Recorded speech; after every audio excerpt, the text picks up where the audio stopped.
You are listening to Processing Trauma Out Loud, conversations about trauma and healing from two women who are doing the work. My name is Jeremiah Jones, and I'm the producer of this podcast. In today's episode, Candace and Cher are on part 3 of their 4-part series on rupture and repair. Today's topic will look at what repair looks like and how having these experiences today can rewrite past stories where repair was unattainable. When relational ruptures continue without real healing, wounds become messages about who we and others are that make it difficult to have satisfying and safe relationships.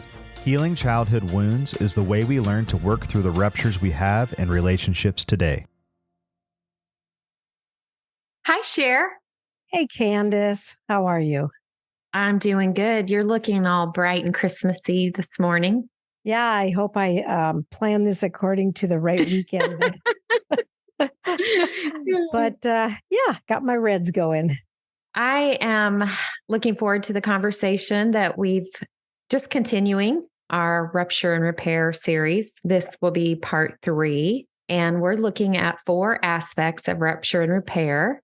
The first one being the rupture, then moving into what it means to regulate. Today, we're going to be talking about repair. And then our last episode will look at reconnection ? That's our goal, but is it always possible or is it always good? Today, I want to mention before we really start the conversation about what rupture is, we'll do a review of that. We talked about that last week too. Understanding that our histories and our patterns of the ways that we show up when we have rupture will be connected to how that looked for us in childhood. And when there's been childhood trauma, there has been no repair, at least very little repair or consistent repair. So for the child who, let's say, mom's having a bad day and like all moms, tired, maybe irritable, maybe the house is a mess. And she yells at the child, and the child gets dysregulated, right? And begins to feel the disconnection or feel the bad feelings of mom being mad. But then mom comes back and just gets eye to eye with that child, moves in towards that child and just said, "Mommy just yelled at you. How did that make you feel? Mommy's very sorry. It's about me being tired and me being overwhelmed. You're not bad. And I'm sorry that I yelled at you like that." That's repair. And we mentioned that ruptures are a normal part of life. Ruptures are going to happen frequently. And it's not that a child can't handle rupture. It's when there's no repair that it becomes problematic. Yeah. And I want to just add for all the moms who are listening and feeling guilty, like we know we were moms who, like I yelled at my kids too. We don't have to do repair perfectly either. Mm-hmm. But we have to have those times when we do exactly what you said, move in close, address the issue, and make sure that that child is cared for. And of course, there will be times when we don't do it right or we don't do enough, but the intent is like, if we can be attuned to this whole issue of rupture and repair, which frankly, I think hasn't been talked about enough in this context to really help people know how to do it, and that it's always hard, but it's not that hard if you understand what's going on in the limbic brain and in the body that causes us to get stuck here. Yeah. And I'm wondering if one reason why it's not talked about a whole lot is because we're all have felt like we're doing a horrible job of it. Yeah. And so there's that piece of feeling guilty instead of knowing that it's a normal part of life. And when we realize that we bump into it frequently that we just get curious with so much compassion of why is rupture so hard for me? And why do I struggle with either receiving repair or moving towards someone to offer repair? So good. And I'll just highlight again that one of the really key things here is our styles of attachment and our attachment wounds. We talked about that last week. And just having that understanding really can change so much in terms of us being able to understand what happens to us when there is a hurt or a wound that happens in the context of our relationships. Yeah. So I wonder if you want to just maybe share a little bit about rupture again. Like, how do you see rupture as a child would see it? I think rupture is when a situation occurs where the child is left feeling hurt, shameful, guilty, confused, and does not understand even maybe the extent of what they did that was wrong, or maybe they even know what they did was wrong, but they weren't expecting that strong of a reaction. And then I think when there is rupture or a blow up and there's no care, the child is just left not knowing at all what to do with that. And so there's a break in the relationship, and that kid is going to do something to try to minimize their pain. It might be avoiding and going away and being alone. It might be becoming more vigilant and trying to figure out a way to make everything better or to run around and do things that hopefully can bring repair, but they won't have the understanding of what really happened and why they're doing what they're doing. Yeah, there's no learning and growing. That's how we learn and grow. Yeah. And in the area of ruptures and relationships, those formative years, that is where we learn, right? And where we grow emotionally and spiritually and even physically. And so if we haven't had much of that, or maybe not at all, we become adults. And we are in these reenactment relationships or struggles where there's rupture and we're left feeling all kinds of feelings of, like you said, either avoidance or anxiousness, ambivalence. And so I'm wondering, okay, so we're adults now, right? Pretty in much this moment. Sometimes, maybe, I'm not sure. Sometimes. So as an adult, what does it look like in a healthy way to move towards repair? I think it's some of the things that we've talked about a lot, right? Like number one is being curious about, okay, what happened in me, getting curious about what I'm feeling, and maybe even being able to begin to identify some triggers, right? So getting curious about what happened and what I'm feeling, and then really making this decision to intend to move toward that other person with kindness and gentleness and honesty and the hope of reconnection.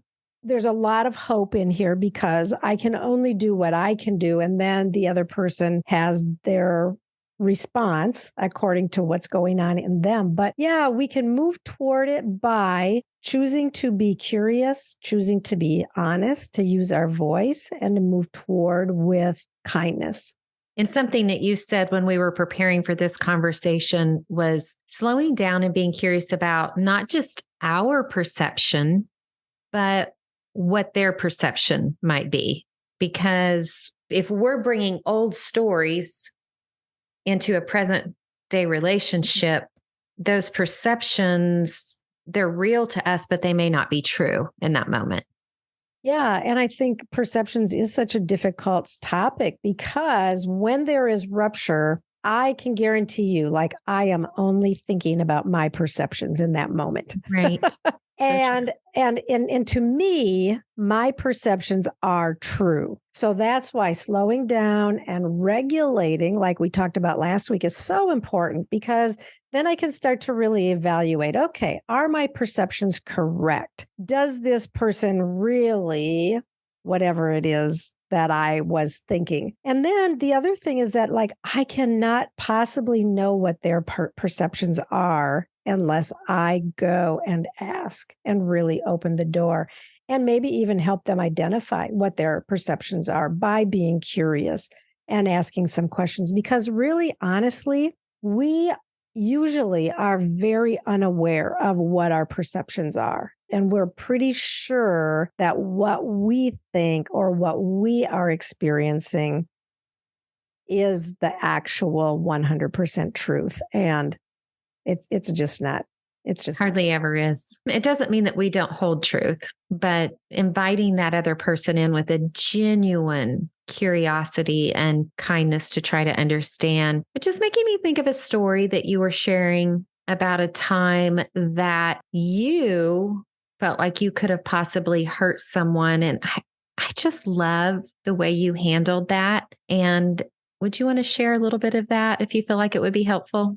So I'll just start by saying that for a lot of my life, I tended to avoid conflict, pretend that everything was okay, and just be back in the relationship as though nothing had happened, but carrying the wounds, but really trying to press them down and minimize. And that was the way that I did life. That was the way that I did relationships. And so as I've been learning about rupture and repair and seeing it happen, I had a situation about a year ago where I was in a group situation and I said something that it wasn't intentional, but I saw the other person's face the minute that I said it, and I saw that her reaction was one of hurt. And it was hard. The meeting was coming to an end, and the group wasn't going to be meeting again for a while. And so I didn't take care of it right in that moment. My normal MO would have been just ignore it. And by the time we get together later in a few weeks, probably everything will be fine. But it really weighed on me, and I thought about it a lot. And so one of the things that we have come to really value in our groups now is that when there's rupture in a group, you bring it back to the group and you work toward repair in the group. It's very hard in a lot of ways. But so I waited until our group met again, and then I was able to just right away, in the first few minutes, I just brought up this situation and I said something happened last time and I know that I caused some harm and I just want to address it. And so I stated, what had happened. And I just said, I'm so sorry. And I'm sorry for the time that has passed. And it was very warmly and genuinely received. But it was agonizing for me in the in-between to decide, will I use my voice? Will I move toward this? Because I really knew that I could have ignored it. I was pretty sure that I could ignore it and it would be good enough, like the way that I had done relationships through most of my life. But taking that step, finding the courage, using my voice, coming forward and being honest and owning what I did, it opened the door for a very kind and loving response where she did acknowledge, yeah, I was hurt and I have carried it over these few weeks. And thank you. It brought some real deep goodness. And I think also not only to her and I, but to the whole group. It was really ended up being a sweet time. Oh, absolutely. This is what helps rewire our brain. This is what helps heal those wounds that bring messages to try and repair could make it worse, or I won't be seen, I won't be heard, or I'll say the wrong thing, or the person won't receive me. Whatever those messages are, showing up today and offering what you offered her gives you both new stories. I mean, I don't know her story, but I'm guessing how many of us have stories that people move towards us wanting to repair when they hurt us? Yeah, I don't have a lot of those stories. No. And how many of us take some time to have tender hearted courage when we have hurt someone to go to them first? Yeah. I just love that example of a way that we can experience the goodness of rupture and repair.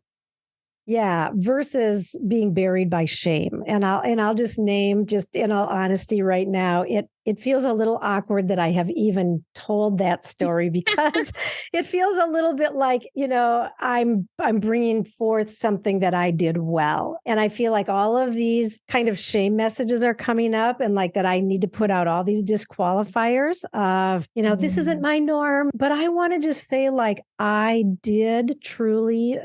faced down shame in that situation. And I decided, like, I want love to come forward. And it ended up being sweet. It doesn't always, I know. Sometimes people don't receive our attempts at repair, but in this situation, it ended up being very, very sweet.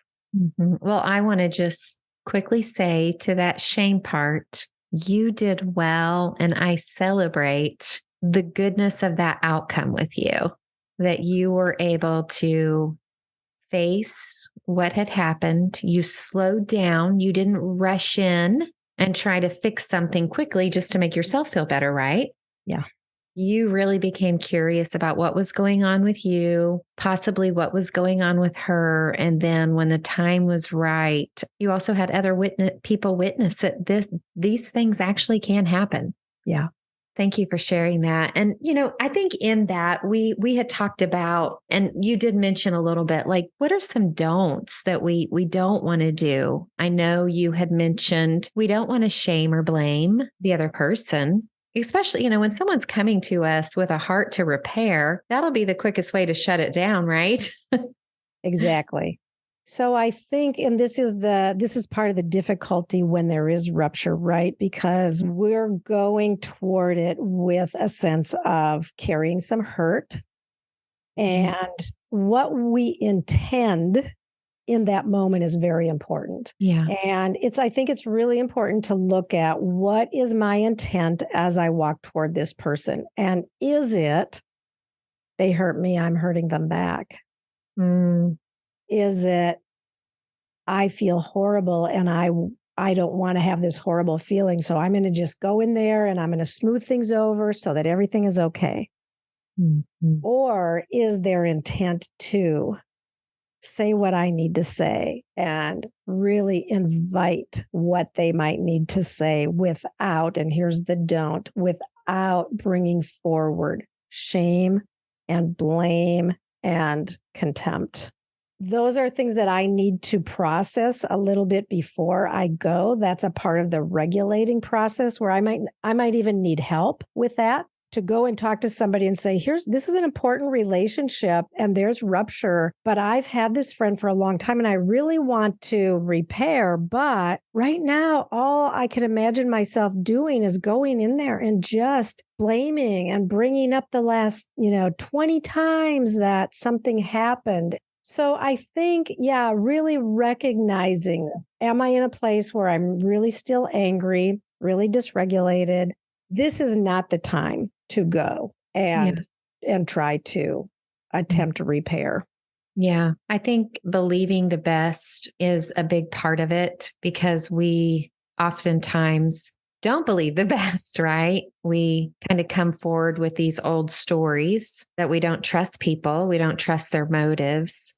Yep. And it takes time to move towards finding those relationships where, you said this word in our last episode, and I've actually been thinking about it, where there's mutuality. Share, I know you're human and you're going to hurt me, and I know you love me and will want to repair.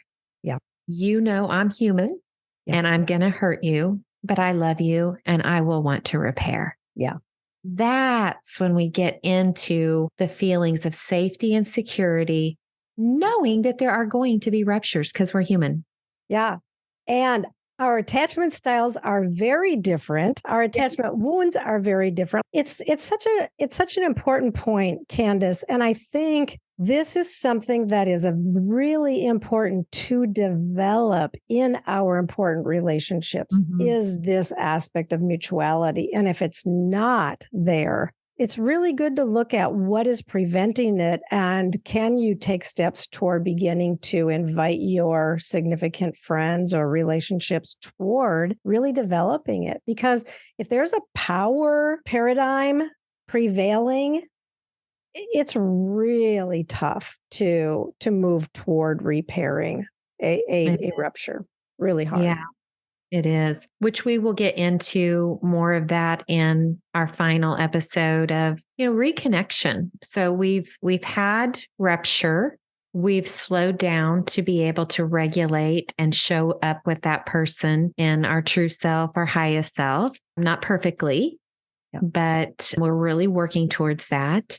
And then we are experiencing some repair. But does that always mean that the relationship will look exactly the same? And there's a lot of variables there, right? There's nothing simple about this. Yeah. And yet next week we'll talk about just giving our listeners some things to be curious about in even estrangement type relationships. Yeah. Because when there is rupture, and when you do the courageous thing and move toward repair, there are not guarantees that there will be reconnection. I totally lost track of time here, and I'm assuming that we're about out of our time, but I want to leave our listeners with a couple of things to ponder. And I think one is to really recognize when there is a rupture that occurs, what do you do with your voice?